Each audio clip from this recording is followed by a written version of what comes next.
आज मैं आपके सामने एक दिग्गज कंपनी के बारे में बात करूंगा जो कि साउथ इंडिया के अंदर अपनी डोमिनेंट पोजीशन बना के बैठी हुई है, जिसका नाम है ईआईडी पैरी। ये जो कंपनी है, इसके मैं 3 वैल्यू एस्पेक्ट्स आपके सामने बताऊंगा, जिसके अंदर आपको ये पता चल जाएगा कि कंपनी की जो वैल्यूएशन है वो कितनी बढ़िया लेवल पे इस टाइम ट्रेड कर रही है। कंपनी की पी रेशियो इस टाइम लेस देन 10 की है। कंपनी की मार्केट कैप अराउंड 8,000 करोड़ की है। और कंपनी का सबसे वैल्यू पॉइंट नंबर 1 जो है वो है कंपनी की इन्वेस्टमेंट होल्डिंग जो है कोरमंडल कंपनी के अंदर, जिसके अंदर उनकी इक्विटी स्टेक है अराउंड 56% की। उसकी अगर आप वैल्यूएशन चेक करें तो आज की डेट में उस सिर्फ एक कंपनी की वैल्यूएशन इस कंपनी के अंदर जो बैठ रही है वो है अराउंड 15,000 करोड़ की। तो ये तो हो गया कंपनी का एक वैल्यू पॉइंट। आज की डेट में सेकंड वैल्यू पॉइंट में अगर आपको बताऊं इस कंपनी का, तो वो है हमारा शुगर बिजनेस के अंदर। अगर आपने नोटिस किया होगा कि शुगर अगर आप लूज खरीदते हैं तो वो आपको 30 रुपये 35 रुपये की भी मिल जाती है। लेकिन आप जैसे जैसे ऊपर की तरफ जाते हैं प्रीमियम सेगमेंट के अंदर, तो आपको 120 रुपये की भी शुगर मिलती है।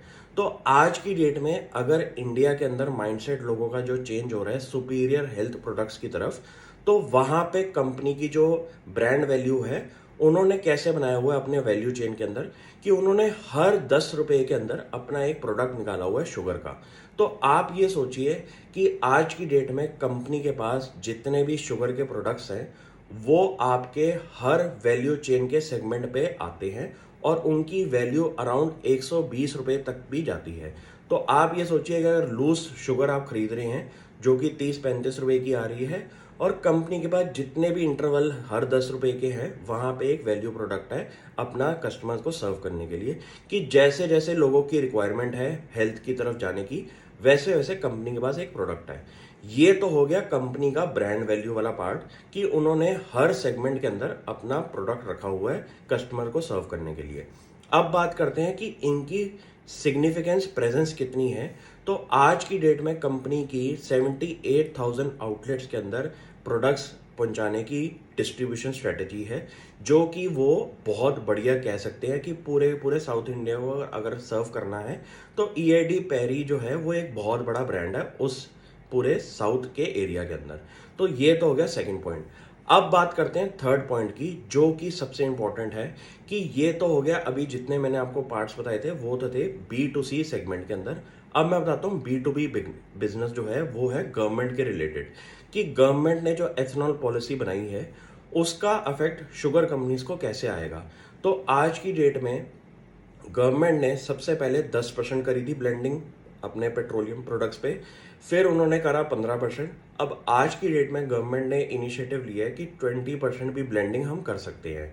तो आज की डेट में अगर 20% ब्लेंडिंग आपके पेट्रोल के अंदर अगर दिख रही है शुगर के साथ एथनॉल बना के, तो आप ये सोचिए कि इनका एक ये वाला बिजनेस भी कितना कंसिडरेबल अमाउंट का हो सकता है। कंपनी का पिछले साल का जो प्रॉफिट आफ्टर टैक्स था वो था अराउंड 1800 करोड़ का, जो कि कंसोलिडेटेड बिजनेस पे था।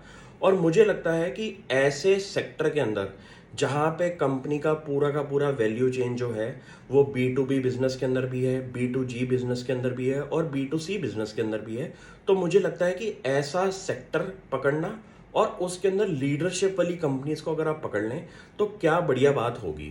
कंपनी के पूरे इंडिया के अंदर अराउंड 6 फैक्ट्रीज हैं, जिसके अंदर आप ये समझ सकते हैं कि अगर पेप्सी को अपनी पेप्सी बनानी है तो उनके अंदर जो शुगर का कंपोनेंट बनेगा वो ये शुगर वाली कंपनीज ही प्रोवाइड करती हैं।